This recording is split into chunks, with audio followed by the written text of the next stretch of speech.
She just wanted to disappear. But the world, as loud as it was, still made room for those who learned to endure in silence. Autumn had lost everything: her home, her job, her direction. But on that freezing night, while the world pretended not to see her, someone did. Someone stopped. And it all began with a look. That night, the cold had teeth. It wasn't just the biting wind cutting through Autumn's thin blouse, but the emptiness that came from within. 3 weeks earlier, she had lost everything: her job at the cafe, the small apartment, and the last threads that held her together. Now, curled beneath an awning on 19th Street, she clutched a plastic bag to her chest, containing 2 notebooks, an old sweater, and a nearly empty jar of peanut butter. No one saw her. Or worse, everyone pretended not to. The city lights shone too brightly to notice anyone in the shadows. Autumn didn't beg. Not yet. She preferred judgmental glances to losing her dignity. She spent her days walking, trying to look busy, useful, invisible, yet strong. At night, she searched for makeshift shelters and counted the minutes until sunrise. She was only 24, but the past few days had carved deep shadows under her eyes. And still, there was something in her that time couldn't erase. The fire in her gaze. The quiet conviction that, no matter how hard it got, she didn't belong on that sidewalk, across the street, inside a black luxury car. Someone was watching her. Henry Reed didn't usually stop at long red lights at night. But something about that scene made him ease off the gas. He saw the young woman sitting cross-legged, arms wrapped tightly around herself, eyes turned skyward as if searching for answers. There was something about her stare, firm and lost all at once, that unsettled him. It was like looking at a reflection of who he had once been, broken, but still standing. He looked away and drove on. It wasn't his concern. Henry was the kind of man who drew attention wherever he went. Tall, commanding, with the expression of someone who had seen the worst life had to offer and learned not to feel. As the CEO of a massive real estate investment firm, he was used to numbers, boardrooms, and avoiding emotional entanglements like poison. Since the death of his younger brother in an accident he believed he'd indirectly caused, Henry had locked himself inside a world of control, silence, and distance. Pain still lingered, but he'd trained himself not to feel, or so he thought. Yet that night, as he pulled into his luxury condo's garage, Autumn's gaze lingered in his mind. A discomfort he didn't recognize crept in. Restlessness. The image of the silent girl, barefoot and defiant, wouldn't let go. He tried to drown the thought in work, as always. But something about that night felt different. And for the first time in years, Henry wondered if he was ignoring something he shouldn't. Outside, Autumn fought the urge to cry. Her hands ached. Her stomach growled faintly, but she kept her posture. She remembered her mother saying, years ago, that even if everything was taken away, no one could take her strength. "You are more than what you've lost, Autumn," her mother had said. And that's what she clung to, even when tears burned beneath closed lids, even when shame made her avoid her reflection in store windows. The next morning, she tried something different. She walked to a local market and offered to carry groceries in exchange for a snack. Some people refused without even looking at her. Others pretended she wasn't there. But an elderly woman with silver hair and a gentle smile said yes. After helping her to the car, Autumn received an apple, a sandwich, and, perhaps more importantly, a thank you that felt genuine. Small gestures, but to someone with nothing, it was everything. Meanwhile, Henry emerged from another intense meeting, surrounded by assistants and bodyguards. But none of it meant anything. The expensive coffee, the polite applause, the signed contracts. Everything felt mechanical, as if life had lost its flavor years ago. And for some inexplicable reason, he kept searching through the crowd for the face he'd seen the night before, as if that silent girl had somehow entered his soul without permission. Later that day, their worlds collided again, unexpectedly. Autumn was walking down a busy downtown street when she noticed a small child slip from her mother's hand and run toward the street. The light was turning green.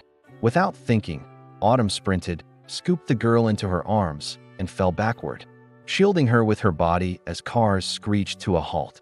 Screams, horns, then silence. Autumn opened her eyes, dazed, and saw the mother's face filled with shock and gratitude. The The moment was caught on camera by a bystander and went viral within hours. Homeless young woman saves child on busy avenue. Read headlines across local feeds. Henry, sitting in his glass-walled office, clicked the video out of curiosity and froze. It was her, the same girl from the night before, now surrounded by people, sitting on the curb, holding the child, eyes confused but calm. He didn't know why it shook him so deeply. He only knew he couldn't look away. The media began searching for Autumn, but she vanished. Terrified by the sudden attention, she pulled further into the shadows. She didn't want fame. She just wanted dignity. A job, a roof, a fresh start that didn't come with labels or pitying stares. Meanwhile, Henry became obsessed with finding her, not because of the headlines, but because of something deeper, more personal, something he couldn't even name. That he finally found her in a tucked-away cafe behind a church that offered community support. Autumn was washing cups with quiet focus, hair pulled back, face tired, but eyes as steady as ever. Henry stepped in silently, removed his sunglasses, and stood there watching. His heart raced, a feeling he hadn't known in years. She looked up. For a second, their eyes met, and time seemed to stop. She recognized him instantly, not by his face, but by his posture. The expensive suit, the guarded presence of a man who carried the weight of the world. Autumn kept washing, as if nothing had happened. He stepped closer, ordered a coffee, and for the first time in a long while, Henry had no plan. He didn't know what to say. He just knew he needed to stay, in her presence, even in silence. "Thank you for what you did for the little girl," he finally said, his voice steady, but with a trace of vulnerability. Autumn nodded. "It wasn't a big deal," she replied. "It was everything," he answered. And for a moment, they stared at each other, both somehow knowing, without knowing, that something had just begun. Not by chance, but because some stories refuse not to happen. Autumn didn't trust men in suits. She'd been fooled too many times by pretty promises and empty intentions. But there was something different about him. A quiet sorrow in his eyes, a silence louder than words. Still, she stood her ground. She wouldn't be rescued. If she was going to rebuild, it would be on her own 2 feet. Henry left that place with a strange sensation, as if he'd stepped into a forgotten corner of himself. Something that felt a lot like hope. That night, he thought of her again, and made a decision that broke every one of his patterns. He would come back, not out of pity, but because, for the first time in years, someone made him feel human. In the days that followed, Henry returned again and again, always at the same hour, always ordering the same coffee. Slowly, Autumn's guarded eyes began to soften. They exchanged short sentences, then tiny stories, until one day she laughed, and the sound of her laughter stirred something in Henry he hadn't felt. In years, he began to see her in the details, in how she cared for the plants by the window, in the way she treated everyone with the same quiet respect, from the priest to the homeless. Autumn was different, and it threw him off. For the first time, someone saw beyond the businessman, and that terrified him, but also pulled him closer. Autumn, for her part, didn't understand why this powerful man seemed so lost at times. So present, yet so far away. But there was something real in him, something that resembled wounds that hadn't healed, and she knew what that felt like, because she carried hers too. Somehow, their pain seemed to speak, in silence. That night, Henry couldn't sleep. He reread old papers, photos of his brother, unsent letters, and he thought of Autumn, her eyes, what they stirred in him. Then, he made a decision. The next day, he would do something unexpected, something that might scare her or bring them closer for good. Because some meetings aren't accidents, and he was no longer willing to ignore that. Henry arrived at the cafe earlier that day. The place still smelled of fresh bread and bleach. He sat in the corner, where he could watch without being intrusive. Autumn hadn't started her shift yet, but he waited. Something inside him wanted more than just to see. He wanted to understand. Why did this woman affect him so deeply? Why did her presence create silence inside the chaos he always carried? When Autumn walked in, her hair twisted into a hurried bun, carrying a box of tea sachets, she noticed him instantly. She tried to act casual, but something in the way he looked at her wasn't ordinary. It wasn't pity. It wasn't hollow interest. It was as if he was learning, as if each gesture she made taught him something new. And that unsettled her, but didn't scare her. "You're early today," she said, not looking directly at him, while arranging cups on the shelf. "I needed silence today," he replied. Autumn raised an eyebrow, surprised by the honesty. "Then you came to the wrong place." They both smiled. Small, subtle, but real. It was their first light exchange. And deep down, they both knew this wasn't ordinary. It was the beginning of something. Henry began coming back every day, sat in the same spot, ordered the same coffee, black, strong, no sugar. Autumn pretended not to notice, but she memorized even the way he held his cup. Firm, though his fingers sometimes trembled slightly. She noticed his silences, and she started filling them with simple questions. "Read any good books lately? What brings you back here? Are you afraid of the dark?" And Henry answered, with pauses, with care, like someone relearning how to speak. Autumn listened, truly listened, with her eyes. Not in a rush, not to please. And that shook Henry more than any billion-dollar negotiation. He wasn't used to being seen, and even less to being heard. That on a rainy afternoon, she sat across from him for the first time. Her hands were cold, a blanket draped over her shoulders. He offered her his cup without a word. Autumn accepted, took a sip, and they sat there in silence. No words were needed. She could see what he carried in his eyes, and he was beginning to understand what lived behind her strength. "I lost my brother," Henry confessed, staring at the rain trailing down the window. Autumn didn't respond right away. She simply reached out and placed her hand on the table, open, steady. He looked, then, slowly, placed his hand over hers. It was a simple gesture, but for him, it was an entire step. In the following days, Autumn shared too. She talked about her alcoholic father, about her mother, who did everything with very little and still managed to smile, about the cafe where she worked for 4 years until the new owner fired everyone. "It wasn't just the job I lost," she said. "It was the ground beneath my feet." Henry listened without interruption. For the first time, someone spoke without fear in front of him, and he remained silent in reverence. There was something delicate and profound forming between them. It wasn't an obvious romance, nor shallow attraction. It was a quiet closeness built on shared truths and welcomed silences. Autumn still said she didn't need help, and Henry respected that. But inside, a desire grew, not to save her, but to be part of her rebuilding. Not as a hero, but as someone who wanted to stay. One morning, Autumn arrived late. She looked pale, out of breath. "Someone slashed my backpack last night. Took my documents." Henry frowned, felt an urge to act. "Let me fix this for you." She shook her head. "I'll figure it out." And in that moment, her pride was also a way of surviving. And Henry, though frustrated, stepped back. He was beginning to learn that loving sometimes meant knowing when not to act. That night, Henry spent hours researching online, NGOs, legal aid, restart programs. He didn't want to invade her space. He wanted to offer what she kept refusing without turning it into charity. For the first time in his life, he used his resources not to control, but to care, silently. Meanwhile, Autumn kept asking herself why she thought of him so much. What did that low-voiced, restrained man mean in her life? He made no promises, offered no easy exits, but he showed up every day. And for someone who'd spent a lifetime being left behind, that was worth more than any gift. One afternoon, while cleaning the cafe's outdoor area, she saw Henry across the street on the phone. He looked tense, one hand in his pocket, the other in his hair. Something was wrong. When the call ended, he walked toward her slowly. "I have to travel tomorrow, maybe for a few days." Autumn just nodded, but inside, something tightened. Not because of what he said, but how he said it. "Do you always leave like that?" she asked, just as he turned to go. Henry stopped. The silence between them thickened. "It's what I do best," he whispered.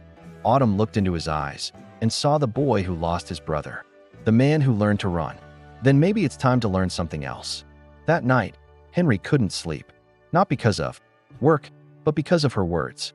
No one had ever challenged him like that. Autumn asked for nothing, but also never settled for less. She wanted truth, presence, courage, and he wasn't sure he was ready.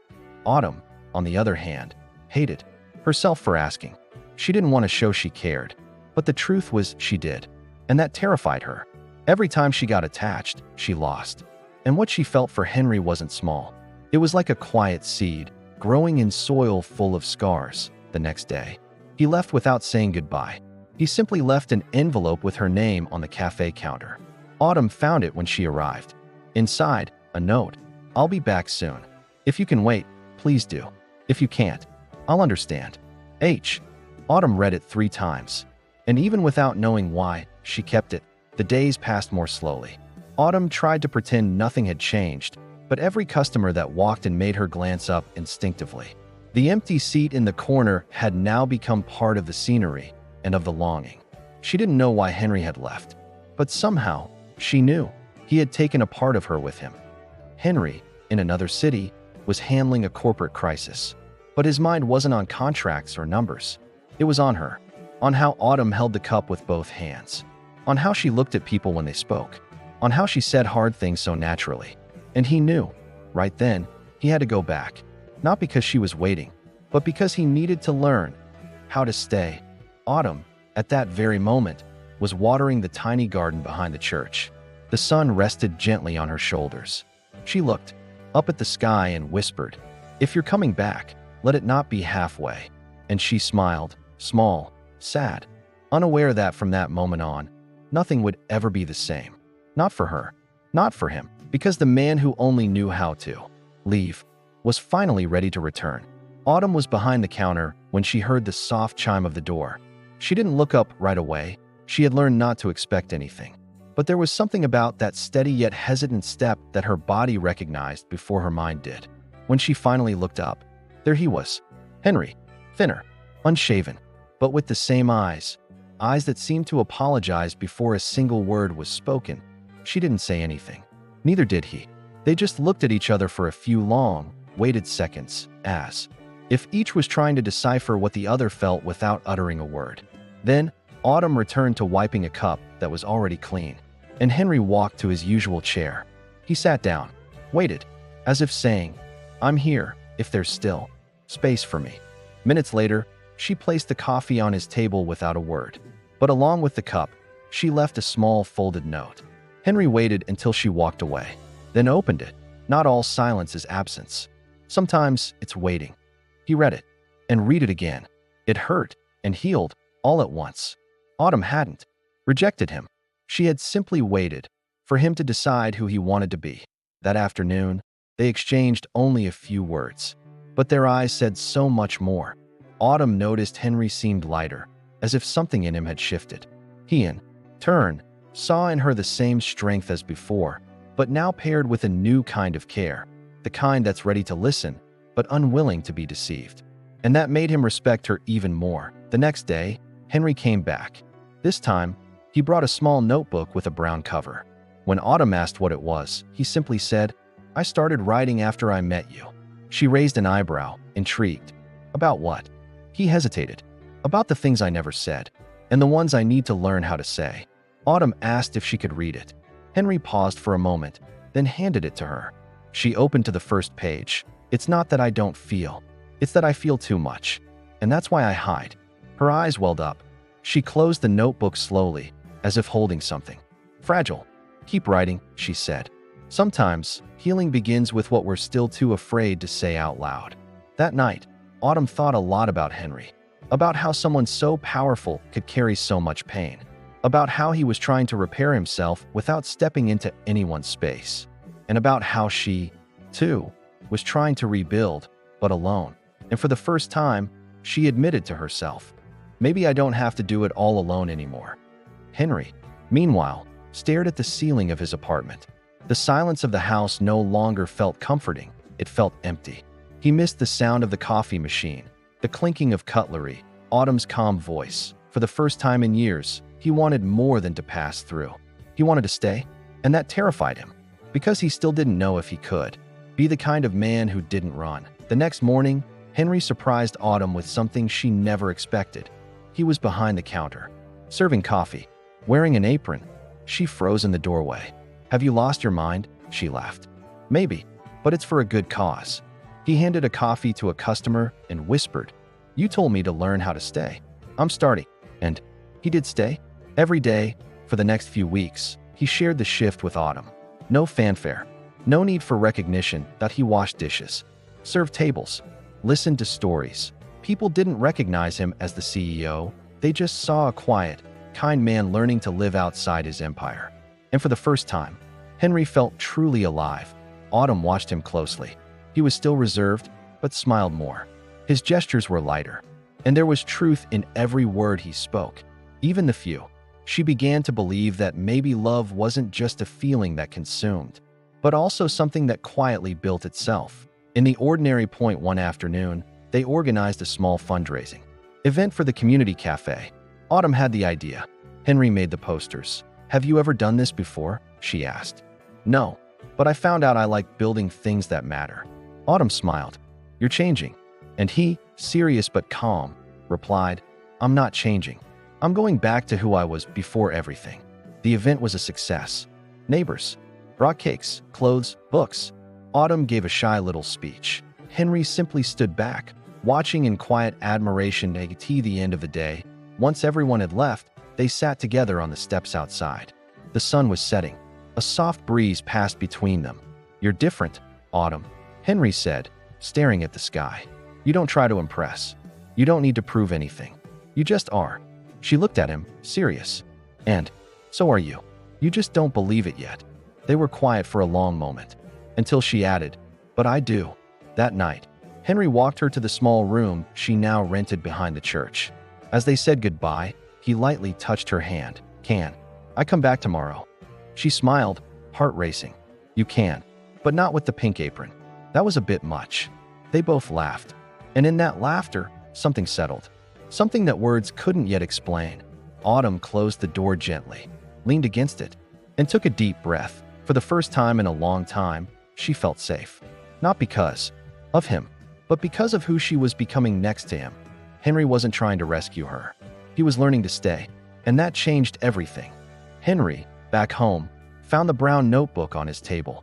He opened it and wrote, "Today, she smiled at me. Not because I said the right thing, but because, in my own way, I stayed. And she saw it." He closed the notebook gently, like sealing something sacred, then looked in the mirror, and for a second, he recognized himself. Autumn, across town, stood at her window. The full moon bathed the street in silver. She wondered how far this could go. She knew it wouldn't be easy. The past still followed them both, but there was something new. A foundation, brick by brick, silence by silence, gesture by gesture. But fate, as always, rarely allows peace to last. The next morning, a news article began circulating online. Millionaire CEO goes undercover at community cafe and falls for a staff member. Autumn saw the headline on a co-worker's phone. Her stomach twisted. The IT wasn't just about him now. It was about her. Again, Henry arrived minutes later and found Autumn standing at the door, phone in hand, face pale. She looked at him, and he understood everything. Without needing to ask, did I in that instant? Both knew. The silence that had brought them together was about to be tested, because now, the whole world was watching. Autumn stared at the headline like someone reading a sentence. Her heart pounded in her throat, and the ground beneath her seemed to vanish. Everything she had rebuilt with effort, her dignity, her respect, the space she'd earned through work, felt at risk. Not because of the truth, but because of how the story was being told. This wasn't a love story. It was gossip wrapped in scandal. And she knew how cruel the world could be to women like her. Henry stopped a few steps away. His breath held, eyes fixed on her. He didn't need an explanation. The damage was done. He stepped closer, choosing his words carefully. "I didn't know this would hit the press. I swear."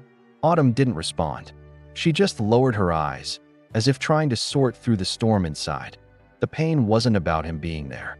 It was about everything else that came with it. You knew your name draws attention, that your presence changes a room. And still, she didn't finish. Her voice faltered. Henry wanted to reach for her, but stopped himself. He knew it wasn't the moment. "I just wanted to be near you, without labels, without headlines." Autumn gave a bitter laugh. "You're the CEO of one of the biggest companies in the country, Henry. Labels follow you, even in silence." Social media was ruthless. Photos began to spread. Old videos from the cafe resurfaced.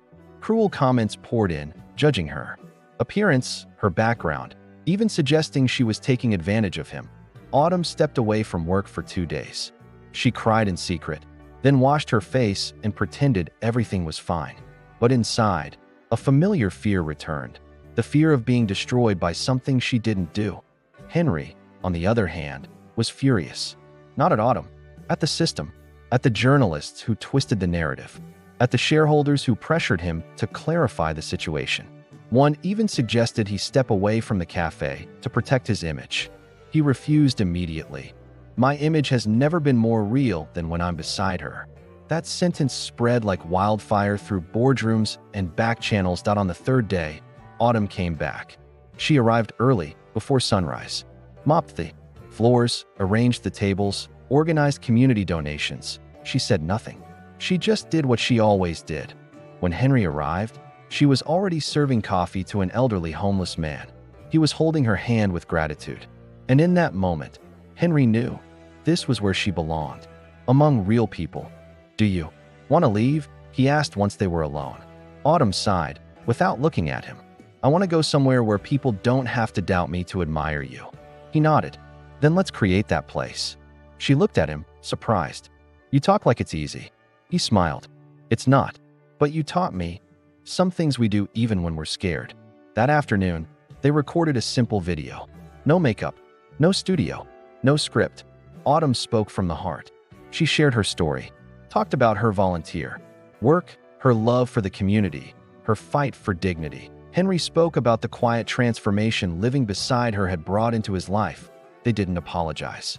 They didn't defend themselves. They simply told the truth, and that changed everything. The video went viral, but in a different way. Ordinary people saw themselves in it. Women sent messages saying, "I've been through this too." Men said they learned to love differently because of a woman like Autumn. The hashtag she's more the name gained traction. And for the first time, Autumn was seen for who she truly was, without filters, distortion, or shame. But not everyone liked it. One of Henry's ex-girlfriends, influential, well-connected, returned with an exclusive interview. She claimed Henry was manipulative, that Autumn was being used, that it was all a strategy. Autumn read every word, felt the bitter taste of lies. But she didn't react. She simply looked at Henry and asked, "Will this make you pull away?" He didn't answer. He acted. The following week, Henry organized a charity event in the cafe's name.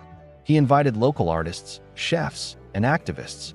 But he didn't invite the press, only the community. When he stepped onto the makeshift stage, his speech was brief and direct. "I'm not here to defend my reputation. I'm here to honor the one who taught me how to be someone worthy of hers." Then he looked straight at Autumn in the front row, eyes filled with everything he still didn't know how to say. After the event, they sat alone behind the cafe. The lights were off, but the moon lit the space. He walked up slowly. "I don't want to hide anymore. Not from you. Not from myself." Autumn felt the words sink in. "Then stay." And he did. He touched her face gently. And for the first time, they kissed in no rush. No fear. No noise. That it wasn't a kiss to answer questions. It was one that recognized something deeper. Two worlds that collided, and instead of breaking, they fit. Autumn felt her body relax. Henry felt his chest ache, genuinely, as if that kiss broke the last wall he'd kept standing. And there, among stacked cups and moonlight, they allowed themselves to believe. The days that followed were calm. The scandal slowly faded. The community stood by them. Ordinary people understood. Autumn smiled again, without the weight. Henry began to sleep in peace. But inside both of them, there lingered a quiet question. What if the storm returned? What if this peace was just a pause? It was on a rainy Friday that Autumn received an anonymous envelope at her doorstep. No sender, just one phrase. "The strongest roots grow in silence." Inside was a photo of her mother, young, standing in a sunflower field. Autumn's knees went weak. That photo, it was the last piece of a memory she thought was lost forever. She ran to the cafe. Henry was there, sorting through papers. "Did you send this?" she asked. He looked at the photo, stunned. "No, but I know that place." Autumn's eyes widened. "What do you mean?" Henry swallowed hard. "It's in the town where my brother is buried. It's the same farm where we took our last photo together." And in that moment, they understood. There was something greater connecting their stories. The following week, they decided to travel to the place in the photo. Autumn needed answers. Henry needed closure. The road was quiet at first. But slowly, they began sharing memories, fears, and longings. "Do you think the past can be forgiven?" Autumn asked. "I think the past doesn't change, but we can change the way we choose to move forward." When they arrived at the farm, everything looked different. The field was abandoned, but sunflowers still fought their way through the cracks. In the soil, Autumn walked into the middle of it. Henry followed. "This is where my mother taught me to wait," she said softly. "She used to say flowers always turn to where the light is." Autumn looked at him. "And you, Henry, you're light. You just don't know it yet." On the drive back, they sat in silence. But it was a different kind of silence. Not one of distance, but of presence. Autumn held his hand. Henry looked at the road ahead, as if seeing a path where before there had only been escape. That trip didn't change the world, but it changed how they would face it. Together, back in the city, Autumn passed the closed cafe and stopped in front of a sign on the door that it read, "Sometimes, all someone needs is a place to stay." And she knew that place was in him. Henry arrived a few minutes later, touched her shoulder and said, "If you stay, I stay." Autumn turned slowly, eyes filled with tears, and smiled, because finally, he was ready to remain. The weeks that followed were the most quietly joyful of Autumn's life. Not because everything was perfect, but because, for the first time, she wasn't alone. Henry didn't promise the impossible. He simply showed up, listened, helped with the small things. The love growing between them wasn't loud. It was present. A love that blossomed in the space between a cup of coffee and a shared glance. A love that didn't demand proof, only consistency. The cafe had become more than a place for customers. It was a meeting point for young people searching for hope, lonely elders, families with stories to tell. Autumn and Henry didn't talk about their relationship. They lived it. They worked side by side as if it had always been that way. As if their past had prepared them exactly for this night. After locking the doors, he'd walk her home. Sometimes he stayed. Other times, he simply held her hand in silence. But true peace requires courage to face the cracks, and they started to show when Henry received an unexpected call from the company board. The pressure to step back from public appearances and return to a more institutional profile was stronger than ever. "You're blending your image too much with popular causes," they said. "It could affect investor confidence." He hung up, but their words stayed, and they stung more than he expected. Autumn noticed the tension on his face, even as he tried to hide it. "What happened?" she asked as he hesitated at the door. "They're asking me to go back to who I used to be." She frowned. "And who were you before?" Henry took a deep breath. "Someone who survived by pretending nothing hurt." Autumn stepped closer. "You don't have to pretend anymore, but you do have to choose. Because if you live divided, you always lose." That night, Henry went home alone. He paced his apartment like someone searching for answers on the walls. He thought about resigning, letting everything go, but he also thought about the responsibility he now carried. The social projects being built, the voice that now echoed in places where there had once been only silence. And then he understood, maybe loving Autumn also meant fighting. For her, for himself, for a future that might actually exist. The next day, he called a press conference. With Autumn by his side. No warnings, no script. The two stood together on the small platform set up outside the cafe. Cameras flashed. Reporters pressed forward. Henry spoke clearly, from the heart. He told his story, said he had found more purpose serving coffee beside her than in years of high-level meetings, and that he wouldn't give that up. "If the company no longer fits who I am, then it's the company that needs to change."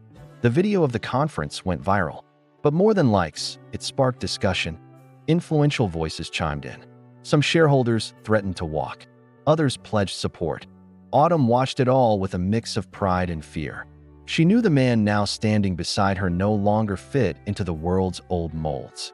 And she also knew the world doesn't easily forgive those who dare to be too real. One rainy night, Henry showed up at her door, eyes red. "Today, I cried. In a room full of people." Autumn held him without asking a thing. He whispered, "I didn't cry for myself. I cried for all the things I stopped feeling for so many years." She pulled him closer. "Feeling doesn't make you weaker, Henry. It makes you human." And in that embrace, he knew this was home. But peace never stays untouched for long. That a new storm hit when someone leaked old emails from Henry's past. messages with corrupt executives he'd cut ties with long ago. Though he had no involvement in their actions, the media didn't hold back. Headlines read, "The People's Hero has a dark past too."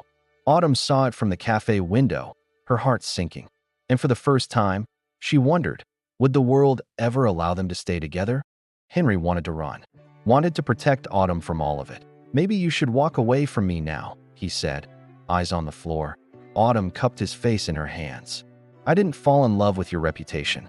I fell in love with the man who found his way back, even when everything told him to run." Henry closed his eyes. A tear slipped down, and this time, he didn't hide it. The days that followed were intense. Henry faced hearings, revised contracts, gave statements. Autumn stayed at the cafe steady. The community stood with them. People came just to leave notes of support. One of them read, "You are not your mistakes. You are what you choose to do after them." Autumn taped that note to the wall, and every time Henry walked in, she pointed to it. One afternoon, as they washed dishes together, Henry whispered, "You're the only thing that makes me want to keep going." Autumn paused, looked at him with tenderness and strength. "You have to want it for yourself too. Don't make me your salvation. Make me your companion." Henry smiled. "I'm trying, but I still stumble." Autumn touched his hand. "Then, I'll help you up. But the walk is yours." Their relationship deepened through the storm. There were no candlelit dinners, no grand declarations, just lukewarm coffee at the end of a shift. Shared silence on hard days. Presence. That's what held them. They weren't living a fairy tale. They were building something real, and that's why it hurt, but was worth it. One day, Autumn arrived to find Henry sitting alone, brown notebook open. "I wrote something for you," he said, shyly. She took the notebook and read, "Loving you didn't take the pain away, but it taught me that the right love stays, even when everything hurts." Autumn said nothing. She just hugged him tightly, and in the silence of that embrace, he knew he was exactly where he belonged. The accusations against Henry were dropped. It was proven he had no part in the past corruption. The truth, finally, had spoken, but the most important thing wasn't public vindication. It was the peace of no longer needing to prove anything. Autumn loved him, not because he won, but because he stayed, even while losing. The cafe grew, received donations, became a city reference, but Autumn stayed simple. Still swept the floor, washed the cups, listened to stories. Henry, though he could be anywhere, chose to be there, beside her, among worn tables and hearts healing quietly. One morning, Autumn found a basket of sunflowers at her door. "Hey," note attached read, "The strongest roots are still growing, and I want to plant them with you." She smiled, took a deep breath, and in that moment, she knew their love wasn't made of picked flowers, but of seeds planted patiently. The following week, they launched a new project behind the cafe, a listening and support space for those in vulnerable situations. Autumn led it with grace. Henry stayed behind the scenes, smiling with his eyes. There, everything made sense. Their love left its mark, not on headlines, but on real lives. That on the last day of the month, Autumn was closing the register when Henry appeared with a small box in his hands. "It's just a symbol, because you already have all of me." Inside, a simple ring, engraved with one word, "We stay." She cried, laughed, and said yes. Not because she needed a guaranteed future, but because she knew that with him, she could live a present that was truly hers. And in that small corner of a bustling city, where once there had only been pain and loneliness, now there was warm coffee, words that healed, and a love that had finally learned to stay. The ring still felt too light for everything it meant. Autumn spun it gently on her finger while serving coffee, as if confirming, "It's real." He stayed. It wasn't about status or ceremony. It was about presence, about having someone who doesn't disappear with the first storm. Henry, in turn, wore his ring like a tether to his own story, but now with a new chapter, one where he no longer needed to run. The cafe continued to grow. Autumn created training programs for local youth. Henry funded them quietly, away from the spotlight. At the end of each day, they sat in the back of the cafe, among boxes and books, planning what else they could build. Words like "we" and "ours" had slipped naturally into their vocabulary. They weren't two worlds trying to fit anymore. They were a new world being built with respect and presence. But the past, even asleep, always finds a way to knock. One morning, a woman appeared at the cafe. Elegant clothes, rigid posture, a heavy stare. Autumn recognized her before she even said her name. Clarissa Lancaster, Henry's mother. They had never met, but the chill in the air was enough. "Can we speak in private?" she asked, staring at Autumn like a challenge. Autumn led her to the back without a word. Henry found out minutes later when a staff member told him. He rushed there, heart pounding that he found them sitting across from each other.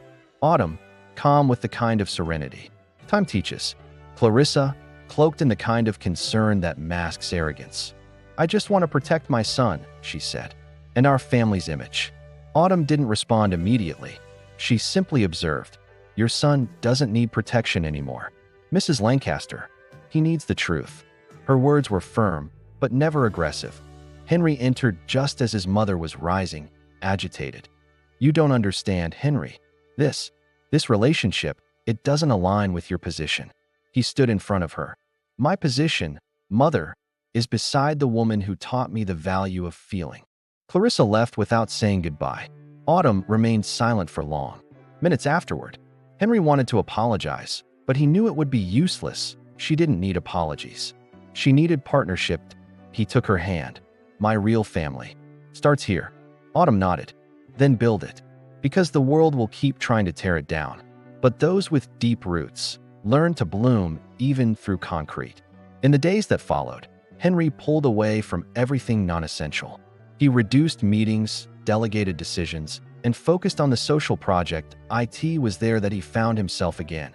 And the deeper he stepped into simplicity, the more he realized what he had lost in the years before. Lightness, that feeling of breathing deeply and knowing he didn't have to fake it.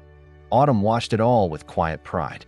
Not because she wanted to change Henry, but because he had chosen to change. For himself. One afternoon, while cleaning the community library, Henry found an old box filled with photos and letters from his youth. Some of him with his brother, others from childhood. Autumn sat beside him. "You look like someone else in this photo," she said, holding a picture of the two boys laughing on a bike. "That was before the silence," he replied, eyes lowered. Autumn rested her head on his shoulder. "You're learning how to live out loud again." That night, Henry wrote in the brown notebook, "Her love doesn't shout. It waits. It doesn't demand. It lights the path, even without promising the destination." He closed the notebook gently, as if ending another cycle. Autumn found it the next day, tucked among napkins. And she smiled that that's how their love worked. Small gestures, saved phrases, silences full of meaning. But just as things seemed to settle, an old wound resurfaced. The city threatened to shut down the cafe due to supposed permit issues. Autumn was devastated that IT wasn't just a workplace. It was home for so many. Henry immediately hired lawyers. But Autumn hesitated. What if this is retaliation? Because we're challenging systems? He looked into her eyes. Then we face it together. And we make noise, even if we've always chosen silence. They launched a community campaign. People shared testimonials, made posters, marched through the streets holding coffee mugs and hope in their eyes. Autumn gave her first speech in a public square. Her voice trembled, but her words were clear. This cafe isn't just bricks and a door. It's people. It's fresh starts. It's a place for those who've never had one. Henry stood beside her, listening like someone witnessing a miracle. The movement worked. The city backed off. The license was renewed. And more than that, the space was officially recognized as a public service center. Autumn wept in the arms of her staff. Henry watched from a distance, eyes wet. That place was no longer just coffee. It was permanence. It was voice. It was the seed of what they'd always been searching for. Purpose.to celebrate. They hosted an outdoor festival with community performances. Children sang. Seniors danced. Autumn and Henry walked hand in hand through the booths. No one stared. They belonged. And for the first time, Henry felt peace. Not because he had won, but because he had stayed, even when he could have walked away. That night, Autumn made a simple dinner at home. Pasta with white sauce. Next to Henry's plate was a note. "You can keep coming back, or you can finally stay." Henry smiled, picked up the note, and tucked it into the brown notebook. "I never want to leave again." And in that modest dinner, with chipped plates and easy laughter, They lived their most authentic moment yet, lightness. Victory. Loved I in the days that followed. They built a new room behind the cafe, Reyes' space. A place for listening, support, writing, and silence. Autumn led the groups with steady grace. Henry watched from the background, sometimes just handing out tea, but his name was in every detail. Not on plaques, but in the gestures, in the care, in the choice to be there. He proposed on a gray morning. No spotlight, no spectacle. He picked a sunflower from the shelf and tied a ribbon around the stem with the word stay. Autumn held the flower in both hands, eyes filled with tears. Yes, because with you, the present has roots. And that was it to no crowd. No kneeling, just what mattered. Two hearts that had finally learned not to run. The headlines returned, but this time, telling a different story. From millionaire CEO to social project leader, Henry Reed turns power into purpose.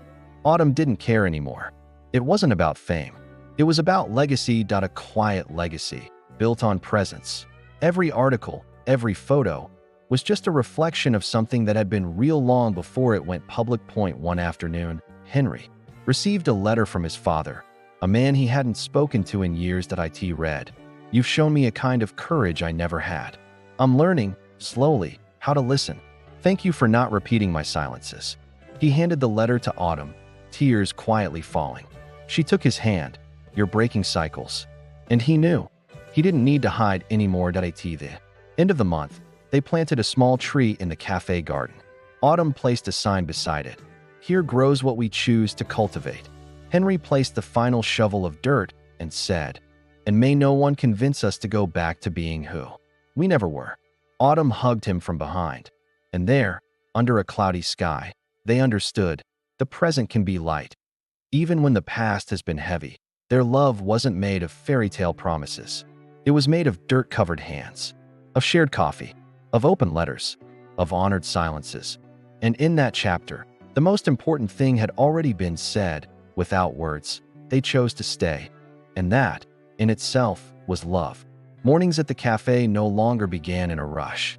They began with light laughter, the smell of fresh bread, and a coffee quietly shared between Autumn and Henry. It was routine, but not boredom. It was presence, the steady comfort of waking up next to someone who didn't need convincing to stay. Their hands still found each other beneath the counter. Their exchanged glances still said everything that words couldn't. Their love wasn't grand. It was real. The small tree they had planted was starting to grow new leaves. Autumn cared for it like someone nurturing a promise. Henry watched from a distance, always learning from her. He had been raised to conquer the world. And now he was learning that sometimes, all it takes is to cultivate a small patch of earth with truth. On cloudy days, they shared blankets. On sunny ones, they shared plans. And on all days, they shared the same vow, to remain. With the Reyes' space project up and running, new stories began to emerge. People who had never been heard started to speak. Young ones found in that small room their first glimpse of being seen. Autumn led the gatherings with grace, without rehearsed speeches, just listening. Henry, often in the background, swept the floors or cleaned the windows, but every gesture whispered, "I choose to be here." Soon, they began to plan their next step, a community school with a human-centered approach. Autumn, with her gentle insight, sketched the ideas. Henry, with his strategic eye, sought out partnerships. "I don't just want to build a school," she said one night. "I want to build possibilities." "You've already started, Autumn," he replied.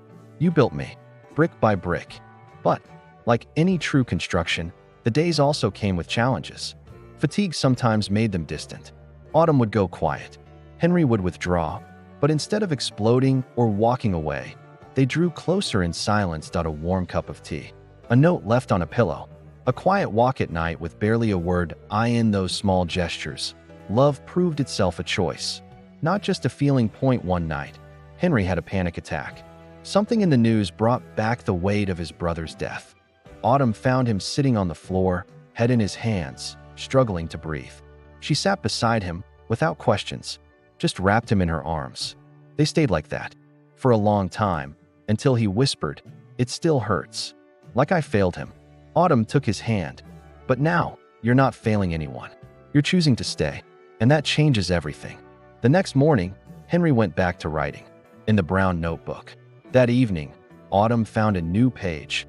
Loving you taught me that courage isn't the absence of pain. It's showing up through it. It's waking beside you and knowing. I don't have to be strong all the time. Just honest. She read it with tears in her eyes and tucked it away like someone safeguarding a heart that beat outside her chest. Autumn had her own shadows too. Sometimes, the fear of abandonment returned without warning, an old wound, quiet in sleep, loud when stirred. One night, she asked, "What if one day you realize you could be with someone less complicated?" He gently cupped her face. "I didn't fall in love with your simplicity. I fell in love with your courage. With all of you."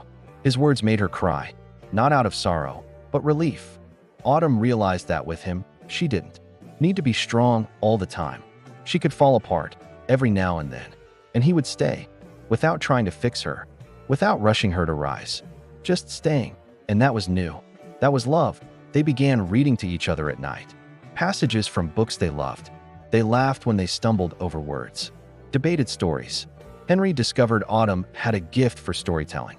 Autumn discovered Henry had a poetic soul hiding beneath logic, and together, they discovered that building intimacy was more magical than any fairy tale. One afternoon, a woman walked into the cafe asking for help. She was a former co-worker of Autumn's from the old cafe, now jobless. Struggling, Autumn didn't hesitate. She welcomed her, offered work, opened the door. Henry watched in quiet admiration. "You give back to people what life almost took from them," he said later. "And you gave me back what I didn't even know I had lost," she replied. Their civil wedding was simple, just how they wanted it. Close friends, a tree in the background, a table with hand-picked flowers. Autumn wore a simple dress. Henry wore the same suit from a job interview years ago. When they exchanged vows, he said, "I promise to keep choosing you, even on the days when you can't choose yourself." Autumn smiled through tears. "And I promise not to run, not from you, not from myself." For their honeymoon, they escaped to a small mountain cabin. No cell signal, no internet, just the fireplace, books, and time. Autumn cooked. Henry washed dishes. At night, they danced to whatever song was playing. And in that offbeat, joyful rhythm, they understood love is making the ordinary a home, making each other a shelter. When they returned, the entire community was waiting with banners, hugs, and sunflowers. The cafe was decorated, and on the entrance wall, a new sign. "Here lives the love that chooses to stay." Autumn cried. Henry held her hand. And there, between embraces and fresh coffee, they knew their love wasn't just theirs anymore. It was a seed, spreading. The community school became a reality. Autumn led with strength and sweetness. Henry handled structure and strategy. Together, they built more than classrooms. They built a space where children learned more than subjects. They learned to be seen, to listen, to feel, and everyone knew that school was born from a silent love that had chosen to stay. One rainy afternoon, a child from the school gave Henry a drawing. It showed him and Autumn holding a big red heart under an umbrella, at the top. The words, "Their love is our shelter." Henry tucked it into the folder where he kept his most important documents. And every time he doubted, he opened it, because sometimes it's a child who reminds us what really matters. Autumn had an idea, to write a book with the community's stories of resilience. Henry supported her without hesitation. "Your way of seeing changes everything," he said, "and the world needs your eyes." Autumn wrote at night, after everyone was asleep. Henry watched from the door, quietly, full of admiration that he knew. He loved a woman who changed the world in silence. The book was self-published and became an unexpected success, not for sales, but for lives it touched. Autumn gave talks, was invited to interviews, but she still swept the cafe floor every morning. "This is where I remember who I am," she said. Henry smiled, because that balance between greatness and humility was exactly what kept him falling in love. That a year after the wedding, Henry took her back to the awning where he'd first seen her. It had been restored, clean. With a new bench, he sat her down and said, "This is where it all began. But with you, it all began again." Autumn smiled. "You didn't save me, Henry. You walked beside me when no one else would." And he answered, "And I'm still here. And I will be." That night, back home, Autumn laid her head on his chest and whispered, "Thank you for choosing me, even on the hard days."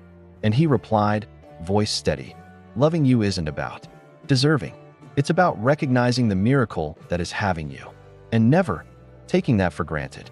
Because the love that stays, more than anything, is the one we choose every single day." Autumn arrived, painting the city in golden tones and gentle breeze.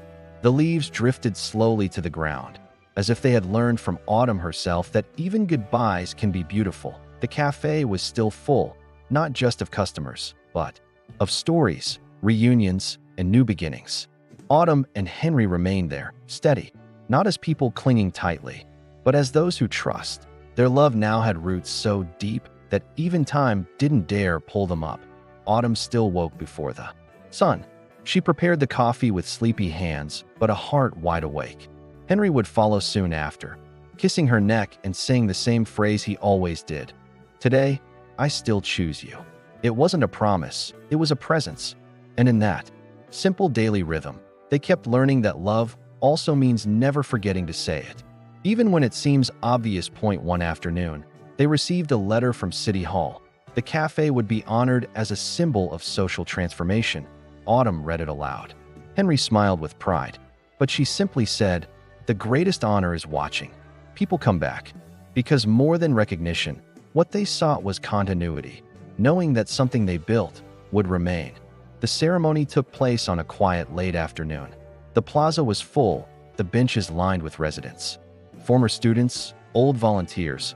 Autumn spoke with a steady voice.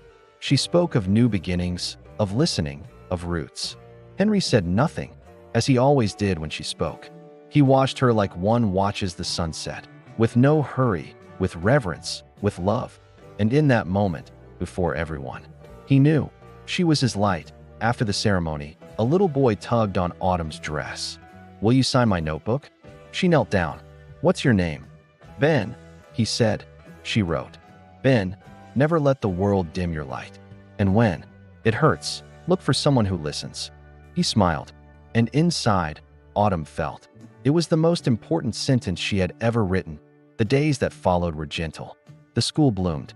Meetings at Reyes' space multiplied. Autumn wrote less, but lived more.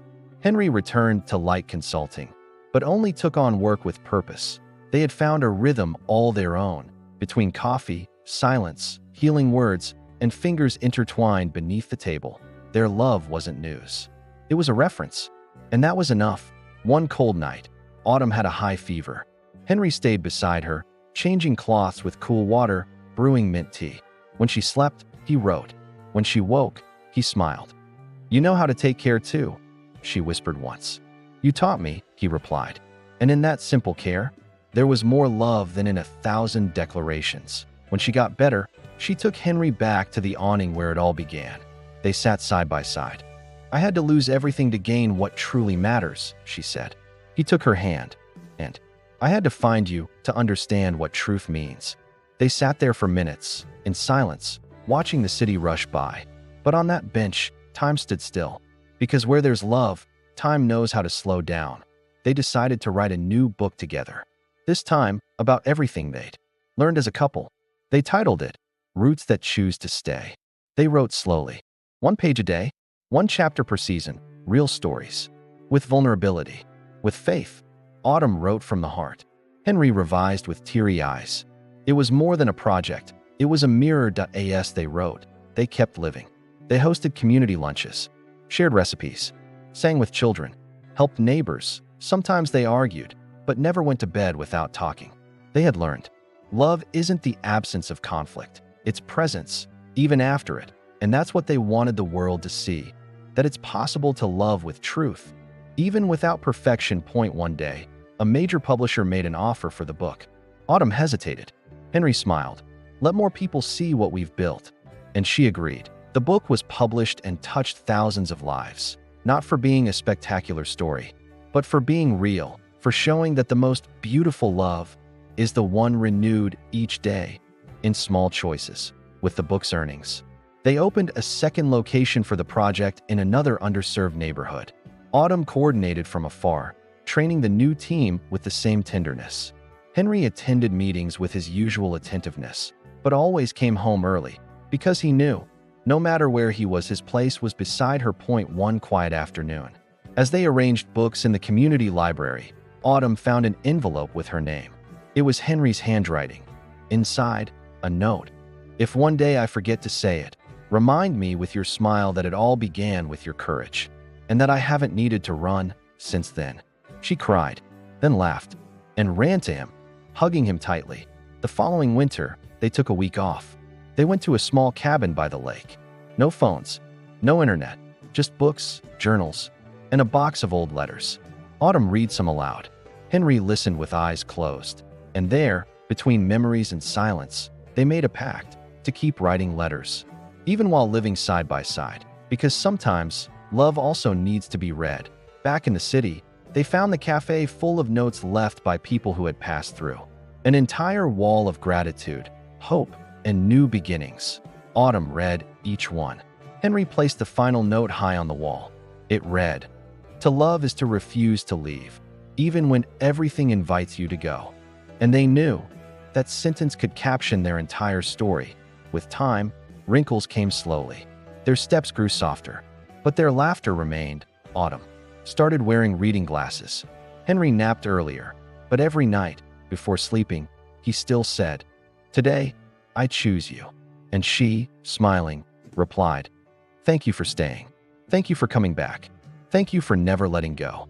On the cafe's 10-year anniversary, they hosted a celebration. People came from far away to hug them. A band played in the background. Children sang. Autumn stepped onto the small stage and gave thanks, then handed the microphone to Henry. He took a deep breath and said, "Everything I am today began the day she shared a little silence with me, and that silence saved me." After the event, they sat on the cafe porch, side by side. The sunset painted the sky in gold. Autumn rested her head on Henry's shoulder. "Are you still afraid to feel?" He smiled. "No, because now I know that the right kind of love doesn't ask us to be strong. It only asks us to stay." And there, in peace, they stayed.